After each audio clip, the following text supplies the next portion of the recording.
ভালোবাসার অনুভূতিগুলো আসলেই অসম্ভব রকমের সুন্দর হয়। ভালোবাসার মানুষটিকে ঘিরে আরেকটা মানুষ স্বপ্ন সাজায় আর নিজেকে বিলিয়ে দেয় শুধুমাত্র ভালোবাসার মানুষটাকে ভালো রাখার জন্য। তাই আমি প্রার্থনা করি আপনারা আপনার ভালোবাসার মানুষটাকে অনেক বেশি ভালো রাখুন। জীবনটা তো খুবই ক্ষুদ্র।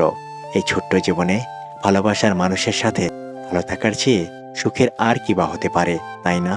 ভালো থাকুক সারা পৃথিবীর প্রতিটি ভালোবাসা। কিভাবে মানসিকভাবে সুখে থাকবেন? নাম্বার ১, সবকিছু এত সিরিয়াসলি নেবেন না। নাম্বার ২, নিজেকে কারো সঙ্গে তুলনা করবেন না। নাম্বার ৩, নিজের যত্ন নিন, অন্যকে সেবা দেন। নাম্বার ৪, বন্ধুত্বের মান বাড়ান।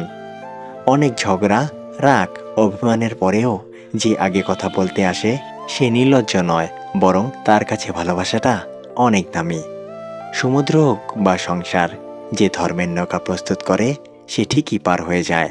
আমি তোমাকে ভালোবাসি, এর চেয়ে দামি কথা হলো আমি তোমাকে বিশ্বাস করি। জীবনে যাই হোক, কখনো হাসতে ভুলে যেও না, কারণ হাসিটা তোমাকে শক্তি আর সাহস যোগাবে। জীবনে এই তিনজনকে কখনো ক্ষমা করতে নেই। নাম্বার ১, যে ভালো না বেশে অভিনয় করে। নাম্বার ২, যে বন্ধুত্বের সুযোগ নিয়ে বেইমানি করে।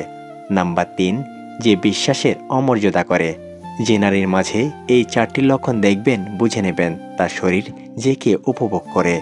নাম্বার ১, একান্তে দেখা করতে আগ্রহী থাকে। নাম্বার ২, কথার মধ্যে নেগেটিভ চিন্তাভাবনা নিয়ে আসে।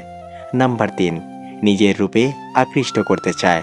নাম্বার ৪, গভীর রাতে কল বা মেসেজ দেয়। রূপ দিয়ে তো সবাই নিজেকে সাজাতে পারে, যে গুণ আর চরিত্র দিয়ে নিজেকে সাজাতে পারে সেই তো আসল মানুষ। জীবনের কঠিন সময়ে যখন নিজেকে একাই চলতে হয়, তখন ভালো সময়ে তাদের দরকার কি? একাকিত্ব তোমায় যা শেখাবে, পৃথিবীর কোনো ভালো বইও তোমায় তা শেখাতে পারবে না। তুমি যার একটা রিপ্লাইয়ের জন্য বারবার ইনবক্স দেখছ, হয়তো সে খুব বিজি অন্য কারোর ইনবক্স ভরাতে।